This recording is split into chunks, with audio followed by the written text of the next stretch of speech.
Good morning Davao City. Grabe ang ganda ng view dito sa ating Mount Apo, the tallest mountain in the Philippines.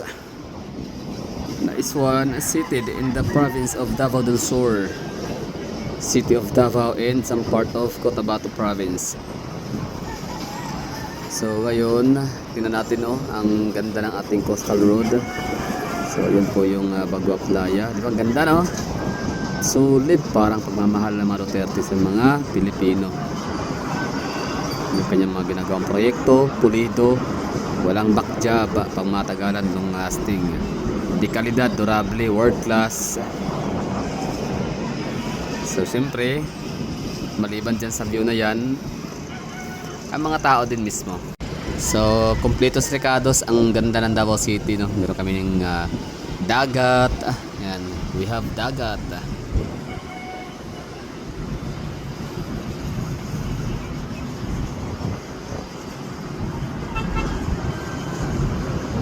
We have mountains.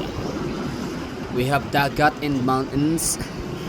We have buildings, infrastructure, kabuhayan ng mga Pilipinong Davaoenyo. Simbahan, Iglesia ni Cristo, Shrine Hills Matina.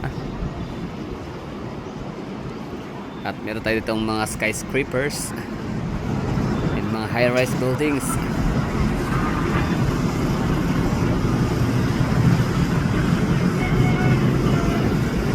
Wow, Davao.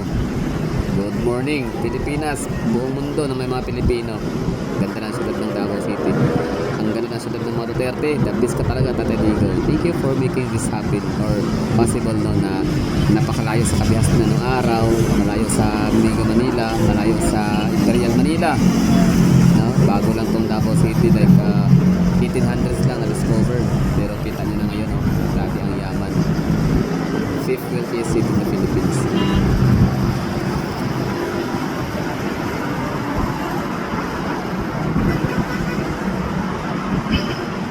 Oh, good morning Davao. Walang masyadong sasakyan kasi nga car free Sunday.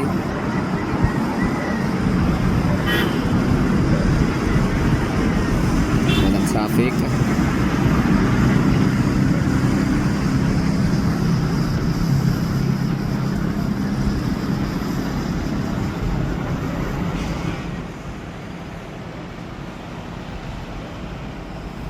Oh, ganda no? Davao City lang talaga sa kalam. Marami rin naman mga magandang lugar sa Pilipinas, pero Davao ay isa. Isa siya sa mga magagandang syudad. Nilalait ang Davao City, pinagtatawanan kasi nga bundok daw, walang shopping mall, pero ito itsura ng Davao City, ang ganda niya.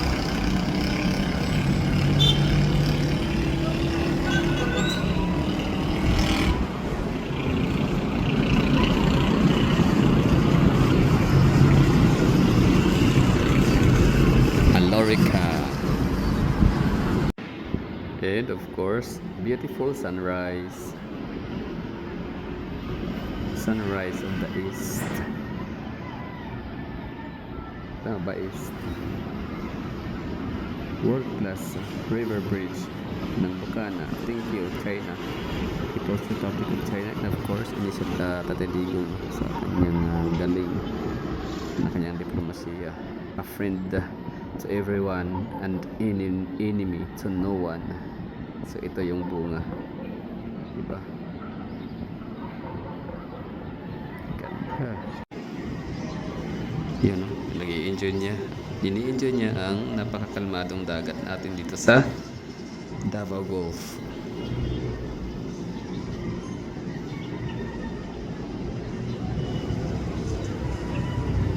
Yan ang mga magandang view sa Davao. Hindi siya yung ano lang, naturally lang talaga siya. Naturally beautiful and impressive and attractive. Nice one. Ganda no? Swerte naman ang tao na yan. Meron siyang ano tawag dyan? Speedboat jet ski. Ano tawag dyan? Galing. Times Beach segment. endpoint or connection or connecting point sa junction 1 and junction 2. Diba ganda, tignan no. Nice one. So puntahan pa natin mas malapitan. Tayo.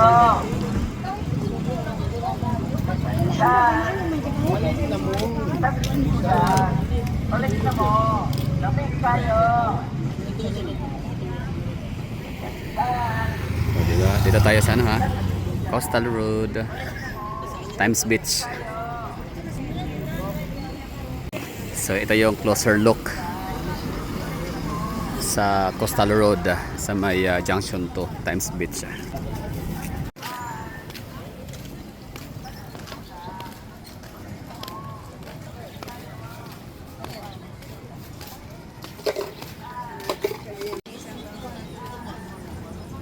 Diba? Bango ng ulan. Lauoy. So, ganito kaganda ang Davao City. Coastal Road. Malinis. Malawak ang mga daan. Mga tao. Peaceful. Disiplinado. So, indeed, a good morning.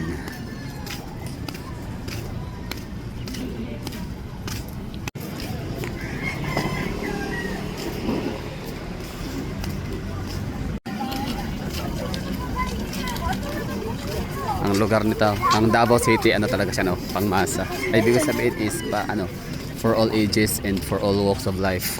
Bata, matanda, babae, lalaki. Kahit anong sekta, no? Kahit anong relihiyon o tribo, pwede talaga dito. Bata, matanda, mayaman, mahirap, pwede dito sa Davao City. Welcome lahat. Good morning, Davao City. Good morning, Davaoenyo, Davao people, Mindanaoans, Filipino. So, tuloy lang talaga yung ganito nating mga activities sa Davao City para laging healthy. No vehicles allowed. Car free Sunday. Alas 4 hanggang alas 8. Reminder, please use the sidewalk only. Pets are not allowed in the runners in cyclist lanes. So hindi kami dito nagkulang, or yung City Government of Davao ay hindi talaga nagkukulang sa pagpapaalala sa mga tao. Lungsod ng Davao. Ganda ng Mount Apo, grabe. Napakasayo ko din sa parte na nakapag-share ako ng gantong view. Diba? Kasi hindi naman lahat ay pwedeng pumunta ng Davao City, no? Kasi nga nasa ibang bansa, nasa ibang rehiyon ng Pilipinas, busy sa trabaho at negosyo. Kaya dyan lang kayo, kung bahala sa inyo. Ano kayo dyan, sit back and relax lang. Tapos ayan, enjoy nila yung view na nakukuha ng ating camera.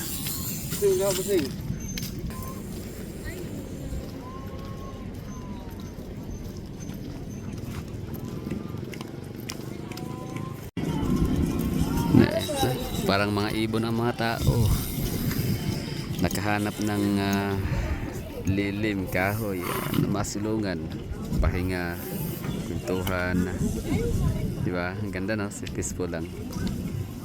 So literal na nasa paradise. Literal yung sinabi ni Tatay Digong na ano yan? I don't care if I live in hell. I mean, I don't care if I will go to hell as long as my people will live in paradise.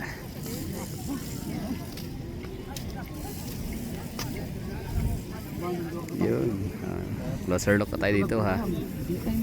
So, iba rin talaga ang view sa Coastal Road kapag mas malapitan.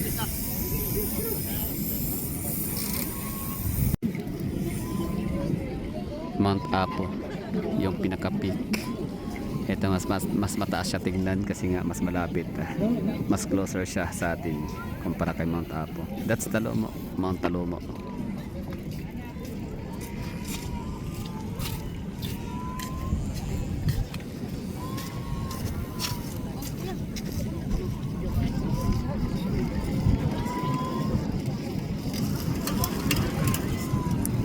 grabe, enjoy.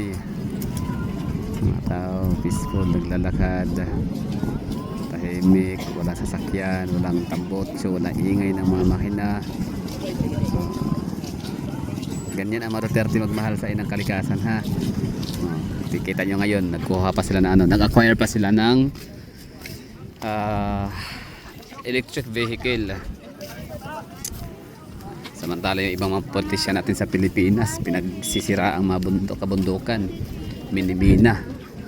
Di baling masisira yung kabundukan, mag-landslide, bahain yung mga nasa ibabang party na community.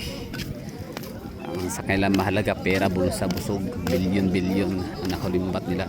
Komisyon, kickback, lahat. Pero ang mga Duterte, grabe. Napaka selfless na kailang pagmamahal sa mga tao.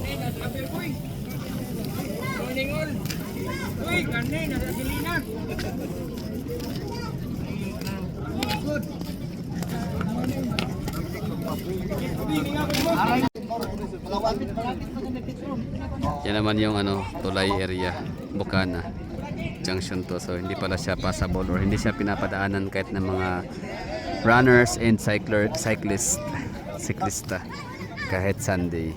Pero car free Sunday siya. Car free Sunday, di nga lang siya pwede sa mga tao for walking, jogging, running and cycling. Ganda view. Wow.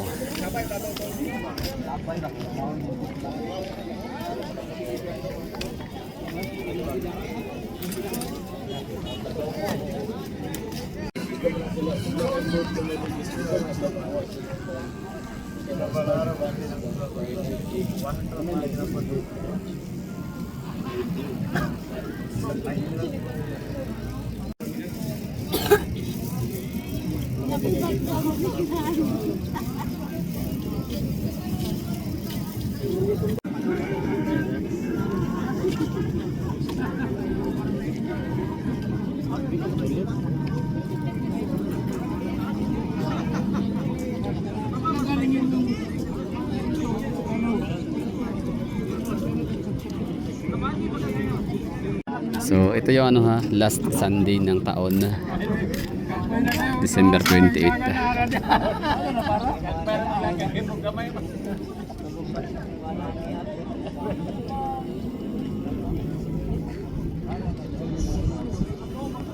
Oh, ganda ng view, grabe, napaka-refreshing sa mata.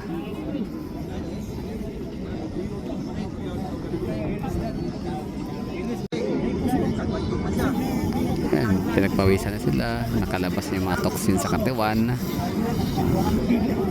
na nagalaw-galaw yung mga kasukasuhan, so na-improve yung mga kalamnan, at syempre yung lung power nadadagdagan.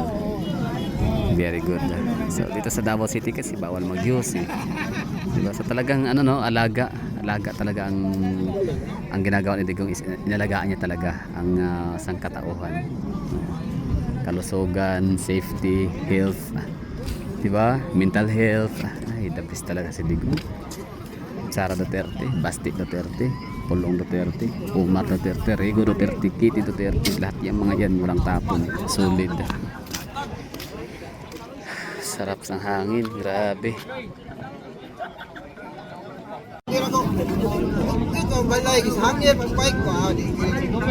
Diba? Napakasarap tignan. Car free Sunday.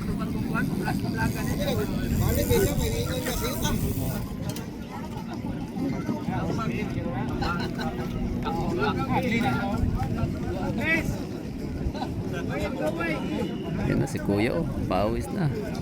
Sana all, congrats. Sarap sa pakiramdam niyan, gaan. Tapos wala, bawal ang yosi ko. Hindi ka makapag-yosi kung saan kaya ang mga tao dito walang choice kundi tumigil, mag-yosi na lang. At kasabay sa pagtigil na pag-yosi, sasabayan ng exercise, di ba? Pampadagdag hangin sa katawan. Yan lang. Thank you for watching. We're done. Kumbaga kuta na tayo dito sa ating napakagandang view ng Davao City. So sana ay nagustuhan niyo yung aking handog. napalabas.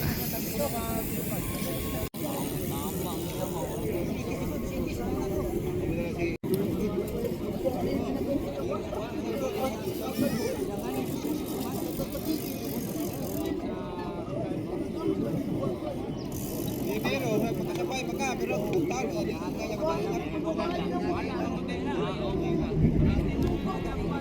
ka magawa na.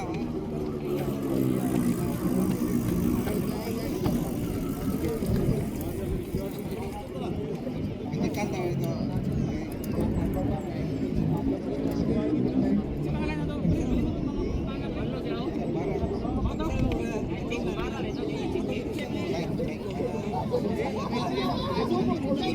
Next night.